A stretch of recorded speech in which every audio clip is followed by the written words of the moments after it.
Good morning, Ohio. It's James Ernest of the Gruel and Truth Radio Network for UC Bearcats on the Prowl. Joining us today is Kyle Curtis, UC Bearcat alum. Kyle, thank you for joining us today. No problem. Thank you for having me, James. I'm excited to be with you today. So, Kyle, what originally got you involved in football? So originally what got me into football started when I was a really young kid. My first sports were actually baseball and basketball when I was actually 3 years old.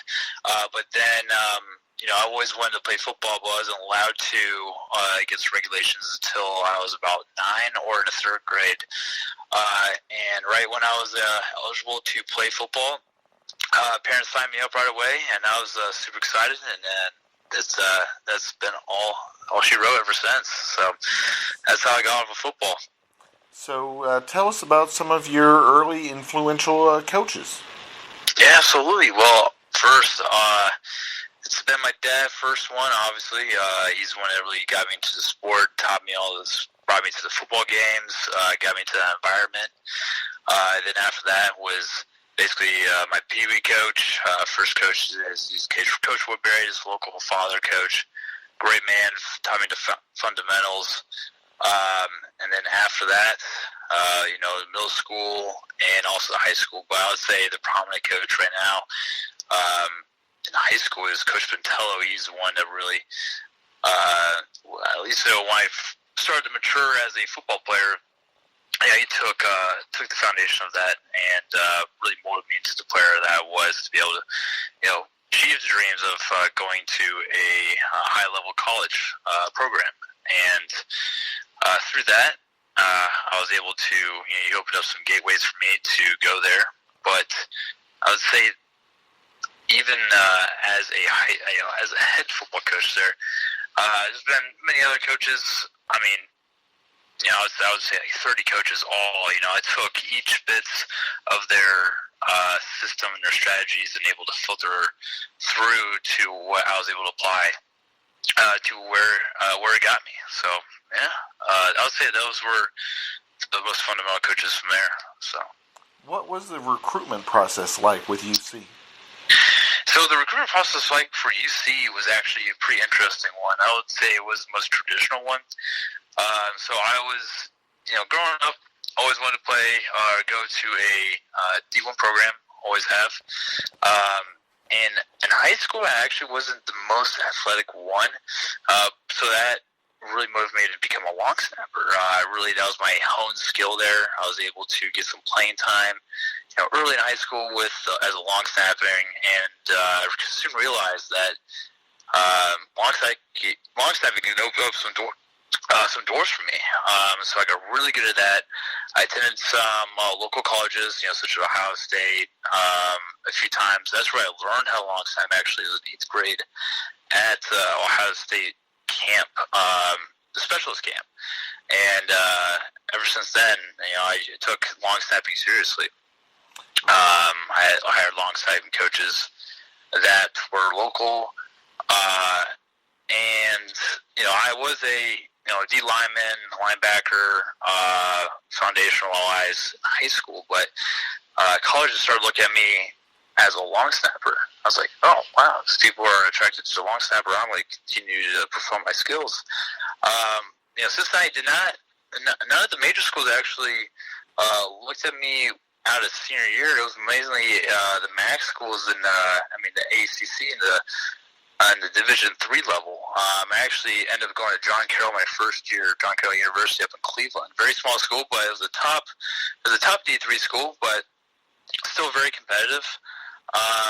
And I still had that ambition in my house. I was still open to transfer, see if one of the colleges would buy it at all as a long snapper. And I ended up being able to play my freshman year and a little bit of sophomore year as a long snapper, get some film under me. And from there, I attended some collegiate camps, specialist collegiate camps, such as Hammer Kicking Academy, also Corn Blue, and there's some other major ones, such as Rubio, long snapping, or Chris Taylor kicking. That's how specialists, they make it, or that's how specialists are able to get their name out there through these camps. And I attended one, not knowing anything about it. And the coach was like, "Hey, you can go to a D1 level. You're talented enough to do that." And I'm like, "Wow!" So I went ahead, partnered with him, and he kind of is like, "Hey, what's your overall goal to go to D1 college? Do you want to stay in Ohio? Do you want to go anywhere in America?" And at the time, I was like, "Oh, I'll just go ahead and stay in Ohio, where my family is." And I was able, I got some bites from like Ohio and Miami of Ohio and Toledo. And then Cincinnati reached out to me, and I took a visit there. And, as soon as they offered me a little walk-on position as a preferred walk-on for long snapping, I went ahead and took it. So that's how I actually got to Cincinnati. I didn't go there right as a freshman, but, not all paths are the same there. Still was able to get some playing time under me at a low-level college, but still kind of jumped me forward to a D1 college. So that's how I ended up in Cincinnati. That was the recruiting process. Wow. I was going to say that was quite an interesting path, but the important thing, it all worked out. And, it's been a great education at UC. You can't go wrong with that. Absolutely. No, not at all. So with that, do you feel that long snapping, just like a couple of the other skills that are similar to that, are kind of that overlooked gem, basically something that, if you want to take that next level, it's something that the young players should be trying to incorporate into their game? Absolutely. Long snapping is a skill that honestly anybody can learn. Honestly, it's like you swinging a baseball bat or a golf club. It's a skill that a player can learn. It can only help them if they are looking to go to the next level. So any position players or anything like that, it's a why not learn how to long snap. It's a necessary position, a very important position for the college level. And Coach Fickle thinks, and I agree with him, is the punt team is the most important play in the entire game. That's what he really honed on, and when he became the coach at Cincinnati, that was one of his gem, was the punt team, and I'm sure he's not the only one that thinks like that. So long snapping is a highly important position on the team, and if you are good and can hone down the skill, it'll take you anywhere. With that, did you have any consideration? Did you consider continuing the career, maybe do arena ball or anything like that? Yeah, I actually tried to do the UC's Pro Day, and I did Bengals local day. Did some snapping there. Unfortunately, no one really bit there. Then I went to a couple of free agent camps out in California, Arizona as well. I got some film under me, but still, unfortunately, no one, bid on me or, took me under for a little bit. So after about a year and a half, I decided to kind of, hang up the cleats. Well, even after the free agency, I actually ended up going on Team USA and going to China and played for a month. I was my main long snapper there, and that was super fun. Got some film under me as there, and you got to meet some great players from other D1 colleges through long snapping. And then I got recruited to go play at Team USA in Mexico as well, and got to represent the team there.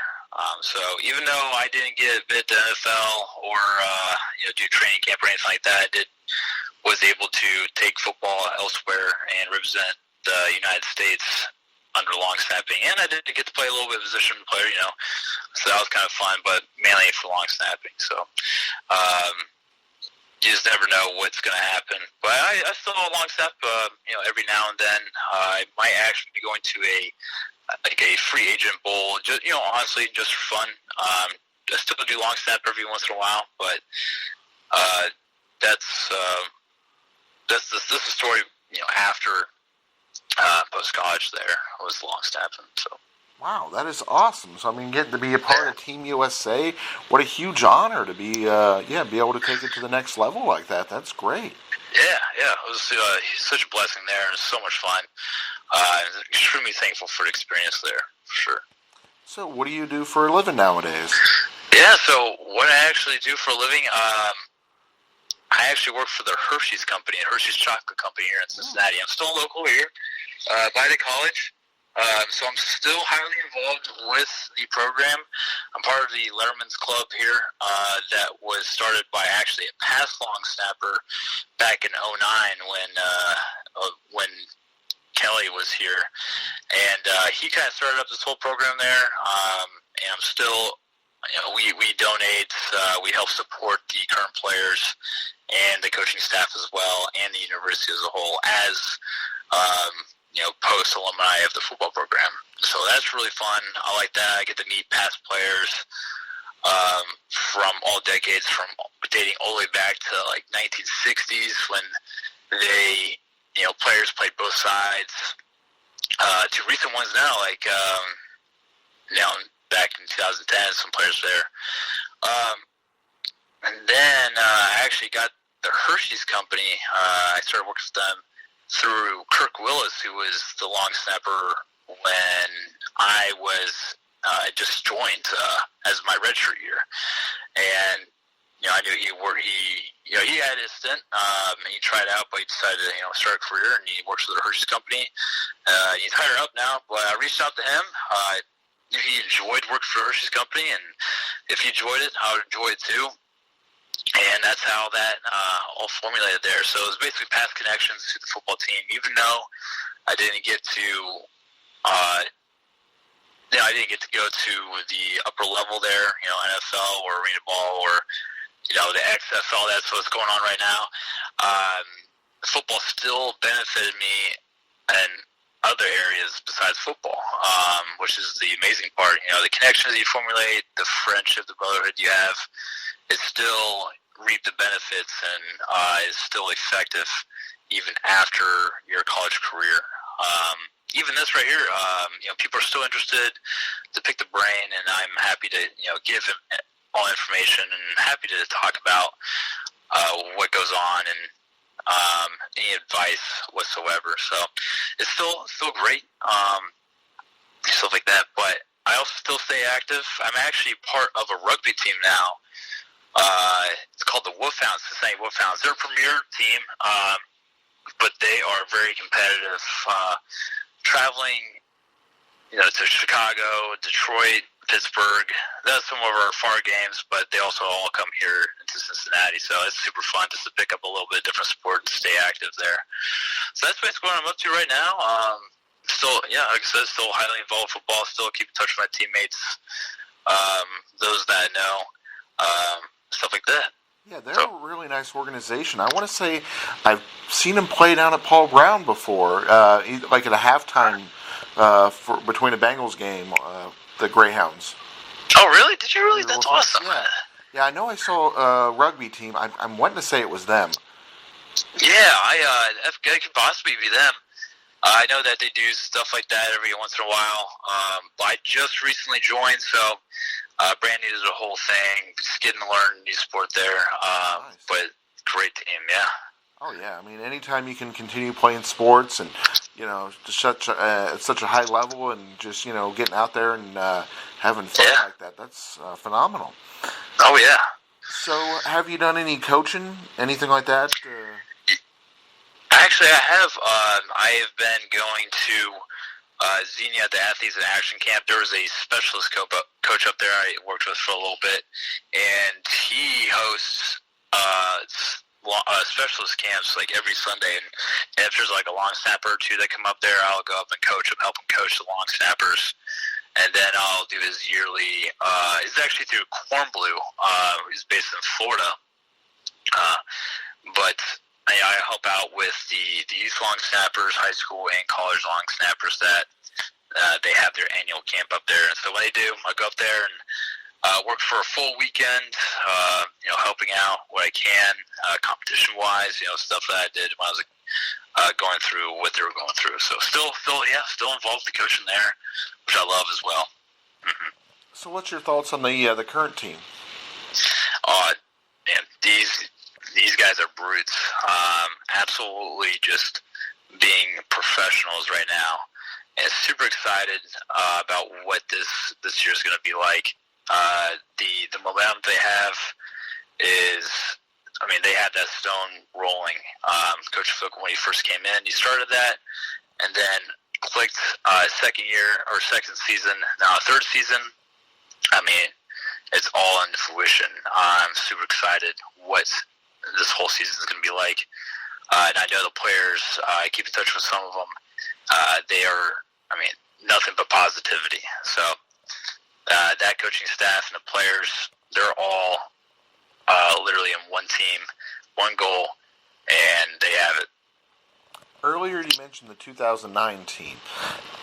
That's, I mean, going to be a huge night this Saturday. Well, actually, I guess that's 3 o'clock, so I don't know, afternoon, Yeah, either way, it's going to be huge. Having them being back, being honored, and of course, Notre Dame's on a bye week, so Brian Kelly's going to be there. It should be an exciting afternoon.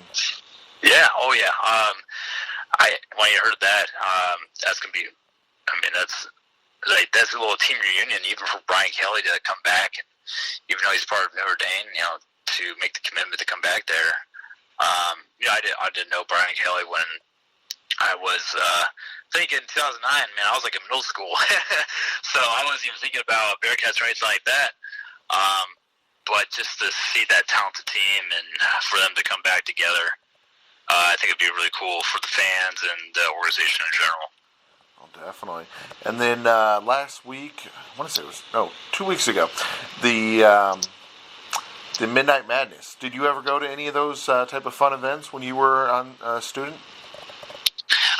The Midnight Madness, I did not. I was, 2 seasons ago, I was, obviously I was a senior then. Basically, so my fall season, that was my last semester as well. So once I was done with that, I graduated, went back up to Columbus for a little bit. So that was, I try to get involved as much as possible as a student, though, even outside of football. I was involved in a couple clubs, and so I also have time for that, such as some business fraternities for connections, and also great relationships with professors, and just try to get involved as much as possible, much more than football as well. I was highly extroverted and just wanted to, have a little bit of influence in anywhere I went, classroom, extracurricular activities from clubs. And obviously the main one was football. So. I know what you mean. It's always important to get involved, get out there in the, when you're in college. I was going to say my 8 years. I loved all 8 of them. I think I was on the Van Wilder school plan. That I just kept adding extra minors, and there was no reason to graduate because what do you have to do after you graduate? You got to go out and get a job. I'm like, I think I'd rather stay here. Yeah. But yeah, absolutely. So it sounds like things are going great with you. Sounds like you're doing some coaching, giving back, and of course, still keeping an eye on UC. Absolutely. Yeah. Before we let you go, any final thoughts? Where can they find you on social media and the web? Yeah, absolutely. So I'm so highly, still post a few times and on the Twitter and also Instagram. They're the same. It's Curtis last name .j.kyle for the Instagram, and then for Twitter it's actually flip that. It's Kyle J Curtis, no dots, and that's would be the Twitter there, and obviously just a little bit of Facebook, but that's mainly for the family. So yeah, if you want to keep in touch or see what's going on, Twitter and Instagram, that's where I'm still mostly active in. That's awesome. So, it was a pleasure having you on the show today. Yeah, thank you, James. Pleasure for reaching out to me, and I'm excited to give my little part there.